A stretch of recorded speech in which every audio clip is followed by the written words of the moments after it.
नमस्कार, मैं हूं आपके साथ कविता राणा। अब गरजेंगी तोपें और मचेगी तबाही। आप कहेंगे इसमें नया क्या है, लेकिन ये तो हो रहा है। लेकिन अब इसी विध्वंसकारी पिक्चर में कितने ही देश ऐसे हैं जिनका अस्तित्व मिटने वाला है। ग्रहचाल में ग्रहों के सेनापति मंगल का नीच राशि में गोचर तबाही का संकेत लेकर आ रहा है, यानी कि तृतीय विश्व युद्ध की घंटी किसी भी वक्त बज सकती है। इजराइल युद्ध की समाप्ति का ऐलान कर चुका है, लेकिन क्या हमास उसकी शर्तों के आगे घुटने टेकेगा? युद्ध के मुहाने पर खड़ी समूची दुनिया को अब क्या मंगल की चाल मौत के मुंह में ढकेल देगी? मंगल के नीच राशि में गोचर से विश्व शक्तियां भयभीत क्यों हैं? देखिए इस पर हमारी ये खास रिपोर्ट। थर्ड वर्ल्ड वॉर का आगाज, अब गरजेंगी तोपें, मचेगी तबाही। कितने मुल्कों का नक्शा मिट जाएगा, अब कितनों का अमंगल होगा। देखिए सिर्फ धर्म ज्ञान पर। भूमिपुत्र मंगल, जिन्हें शास्त्रों में पराक्रम, स्फूर्ति, साहस, आत्मविश्वास, धैर्य, देश प्रेम, बल, रक्त, महत्वाकांक्षा और शस्त्र विद्या से हमेशा जोड़ा गया है। ग्रहों के सेनापति मंगल की ताकत ऐसी है, चाहे तो सभी प्राणियों को जीवन शक्ति दे दे, नहीं तो सब कुछ तबाह कर दे। यही कारण है कि मंगल की अशुभता में अग्निकांड, भूकंप, गैस दुर्घटना, वायु दुर्घटना की संभावना सबसे ज्यादा रहती है। बॉर्डर पर तनाव की स्थिति बन जाती है, राजनीतिक माहौल में उथल पुथल मच जाती है, ग्रह युद्ध जैसे हालात बन जाते हैं और ऊपर से मंगल शनि के षडाष्टक योग में दुर्घटनाएं, आगजनी, आतंक और तनाव बढ़ जाता है। दुनिया भर में आंदोलन, धरना प्रदर्शन, दुर्घटनाएं बढ़ जाती हैं। आप कहेंगे कि मंगल से जुड़ी अमंगल घटनाओं का जिक्र इस वक्त क्यों हो रहा है?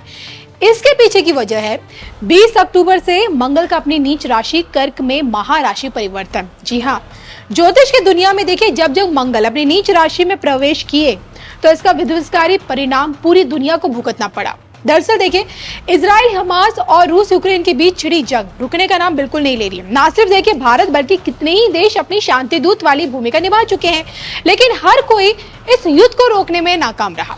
यूक्रेन के अस्तित्व को मिटाने पर अड़े रूस के साथ नॉर्थ कोरिया की सेना भी युद्ध के मैदान में उतर चुकी है।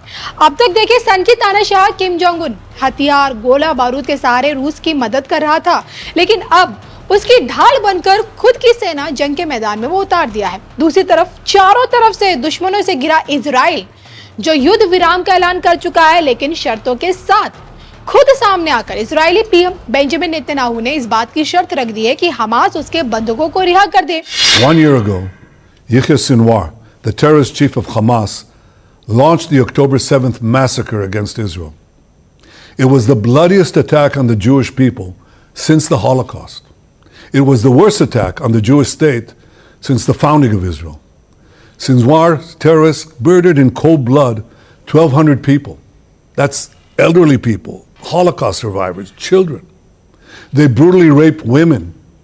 They beheaded men. They burnt babies alive. And they took some 250 men, 251 women, men, and children hostage to the dungeons of Gaza. Today, the mastermind of this day of sheer evil is no more. Yahya Sinwar is dead. He was killed in Rafah by the brave soldiers of the Israel Defense Forces. While this is not the end of the war in Gaza, it's the beginning of the end. To the people of Gaza, I have a simple message. This war can end tomorrow. It can end if Hamas lays down its arms and returns our hostages. Hamas is holding 101 hostages in Gaza who are citizens of 23 countries, citizens of Israel, but citizens of many other countries. Israel is committed to doing everything in our power to bring all of them home. And Israel will guarantee the safety of all those who return our hostages. But to those who would harm our hostages, I have another message. Israel will hunt you down and bring you to justice. I also have a message of hope to the peoples of the region. The axis of terror that was built by Iran is collapsing before our eyes. Nasrallah is gone. His deputy Muhsin is gone. Haniyeh is gone. Def is gone. Sinwar is gone. The reign of terror that the Iranian regime has imposed on its own people and on the peoples of Iraq, Syria, Lebanon, and Yemen, this too will come to an end. All those who seek a future of prosperity and peace in the Middle East should unite to build a better future. Together, we can push back the forces of darkness and create a future of light and hope for all of us. जो कि Hamas के कब्जे में इस वक्त देखिए 102 लोग कब्जे में हैं, जो ना सिर्फ इजराइल के नागरिक हैं बल्कि अन्य देशों के भी नागरिक हैं। और ऐसे में क्या हमास इजराइल की शर्तों पर इस युद्ध को विराम देगा? हालांकि इसकी संभावना बिल्कुल ना के बराबर है, क्योंकि इजराइल पहले ही हमास को पूरी तरह से बर्बाद कर चुका है।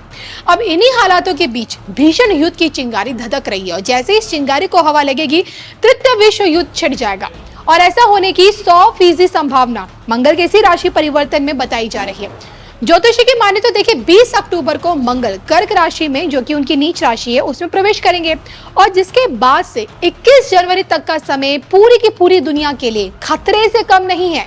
यानी कि युद्ध के हालात और बेहाल हो जाएंगे। आलम तो ये होगा कि कितने ही देशों का अस्तित्व भी खतरे में आ सकता है, जो कि देखिए नवग्रहों में मंगल ही भूमि का प्रतिनिधित्व करते आए और स्वयं भूमि पुत्र भी, और इस कारण नीच राशि में उनकी मौजूदगी तबाही की पिक्चर जरूर दिखाएगी।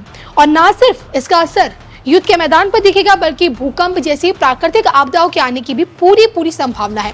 और शायद यही कारण है कि अभी से मंगल की शांति के लिए हनुमान जी की पूजा करने का उपाय ज्योतिष द्वारा बताया भी जा रहा है।